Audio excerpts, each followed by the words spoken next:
Salut chers amis en Jésus-Christ.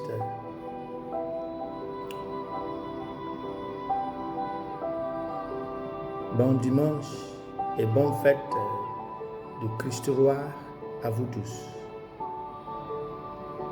Nous arrivons au terme de cette année liturgique grâce à cette solennité du Christ roi de l'univers qui marque le 34e dimanche du temps ordinaire et cette année l'année C. L'Église nous propose le deuxième livre de Samuel chapitre 5 verset 1 à 3, Colossiens chapitre 1 12 à 20 et Luc chapitre 23 verset 35 à 43. Le roi de l'univers est mon Seigneur. C'est le thème de notre méditation.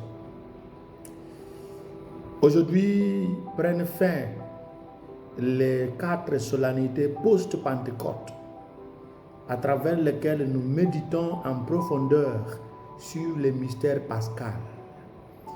Il s'agit des fêtes suivantes. La solennité de la Sainte Trinité, le dimanche après la Pentecôte. Ensuite, la solennité du sang et du corps du Christ, autrement dit, le Corpus Christi, qui vient jeudi dans la deuxième semaine et des fois célébré le dimanche, le deuxième dimanche, suite à la Pentecôte. La troisième solennité, c'est la solennité du Sacré-Cœur ou du cœur sacré de Jésus, qui vient le vendredi de la troisième semaine.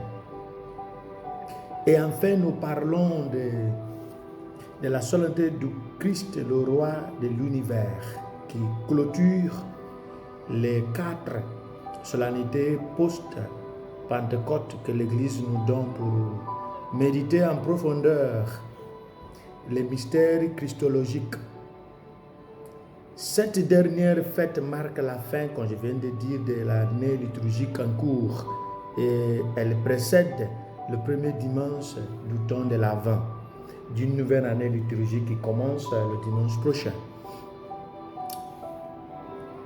Nous méditons autour du thème qui nous dit que le roi cloué sur la croix, qui est le roi de l'univers, est mon Seigneur. Condamné à mort, c'est l'héritage de l'humanité, faute du péché d'Adam et d'Ève. En parlant de Jésus comme le roi de l'univers, nous parlons d'un roi qui libère les captifs en se livrant à la mort pour la vie de l'humanité condamnée. Cette mort de Dieu était la seule option à notre rédemption parce que nous avons été condamnés à mort. La condamnation à perpétuité, la condamnation à mort. Et dans ce cas, aucun sacrifice de sang venant des animaux qu'avaient offert les grands prêtres de l'ancienne alliance n'était capable de nous libérer. Alors, il faudrait un accomplissement de cette peine de mort. Jusqu'à la croix, Jésus a maintenu sa mission du salut de l'univers entier. Dire que Jésus est le roi, c'est dire que ce sera cela la fin du monde.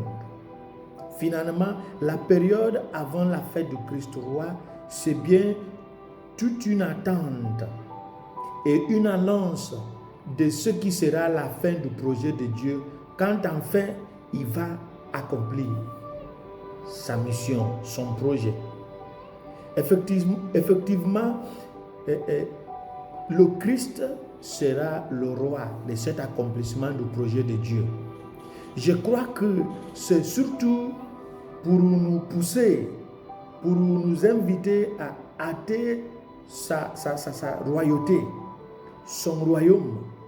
Cette fête fait allusion au temps où Jésus soumettra tous les univers à la main de Dieu à la fin du temps, après avoir vaincu le dernier ennemi de l'humanité, ce qui est la mort. selon la première lettre de Saint Paul aux Corinthiens, au chapitre 15, le verset 24 à 26. Le salaire du péché, c'est la mort, nous dit Paul dans sa lettre aux Romains, chapitre 6, verset 23. Maintenant, celui qui a détruit, qui a vaincu le dernier ennemi de l'humanité, qui est la mort qui vient du péché, nous a tout donné. C'est celui-là qui est capable d'être le roi de l'univers et pour nous donner une vraie peinture de son identité dans sa lettre aux Éphésiens, chapitre 1, verset 19, 20 et 21, lorsqu'il décrit Jésus comme celui qui possède les océans, ce qui est l'autorité et le dynamisme, ce qui est le pouvoir démonstratif. Dieu seul est le roi. D'après la tradition juive, le sacre d'un homme comme roi ne lui donne pas l'autonomie hors de Yahvé d'Israël. Raison pour laquelle, faute de ne pas consulter Yahvé avant un projet est considéré comme une faute ou considéré comme faute grave. Si vous lisez 2 Samuel chapitre 24 du verset 1 à 25, cette idée sera bien démontrée.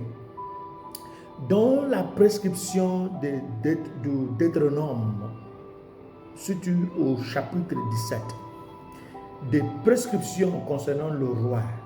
Le roi devra lire la loi entière tous les jours pour être sûr de ne pas s'en écarter. La loi de Dieu. Les rois ne sont que des lieux tenants. Ils sont comme les ponts entre Dieu d'Israël et Israël. Même si au chapitre 8 du premier livre de Samuel, Israël a voulu avoir un roi humain comme les autres nations. Le vrai roi d'Israël, c'est Yahvé Sabaoth. Alors tous les rois que Dieu a laissés être sacrés, ce sont les ponts liant Dieu et son peuple.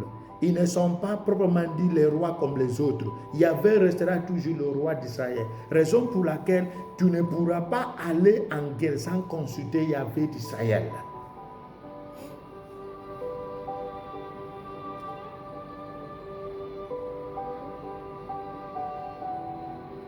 En la première lecture d'aujourd'hui, tous les anciens d'Israël sont venus trouver David le roi à Hébron. Et le roi fit alliance avec eux à Hébron, devant le Seigneur. Alors, une alliance avec David s'agit d'une alliance avec le Dieu de David. Alors, la fête d'aujourd'hui est une invitation à une alliance avec Jésus, le roi de l'univers, dont son sang est le sceau royal et la croix et la couronne de sa royauté, ainsi que l'autel qui devient le nouveau temple de Jérusalem qui a l'univers entier comme le nouvel Israël. Israël de toutes les nations. Et Jean nous dit, en véhiculant la voix de Jésus qui disait, comme Moïse a élevé le serpent dans le désert, le Fils de l'homme sera élevé, afin que toutes les personnes qui regarderont, ils auront la vie éternelle.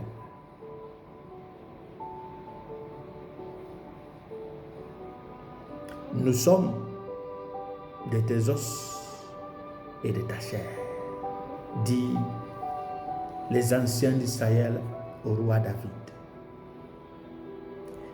Cette phrase que les anciens d'Israël ont adressée au roi David pourra se dire autrement. Nous avons part à ton héritage. Cette part à l'héritage de David qu'Israël a demandé nous est accordée gratuitement par Jésus-Christ grâce à sa mort et sa résurrection. Alors, il nous a placés dans son royaume.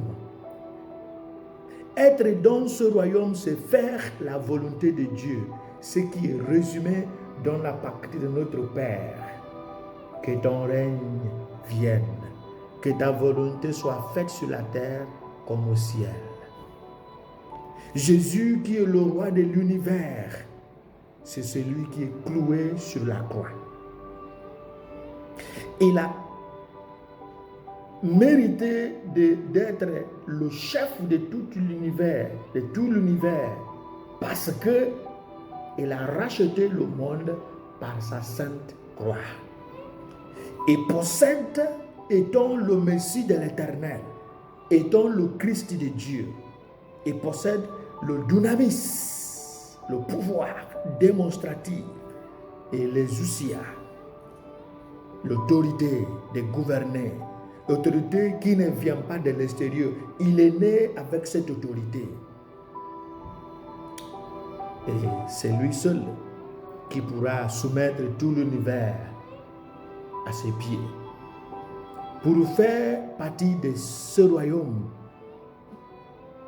qui a Jésus comme son roi, cet univers qui a Jésus comme son roi, il nous fait désirer la volonté de Dieu. Il nous faut désirer la sainteté. Et la sainteté qu'on désire, c'est une guerre, c'est un combat de chaque jour. C'est cela que Jésus veut faire de nous, des désirants de son royaume. Parce que si nous le désirons, il va arriver plus vite.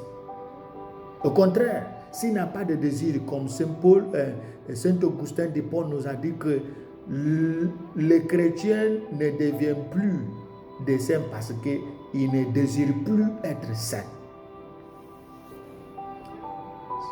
C'est cela que Jésus désire que nous devenions.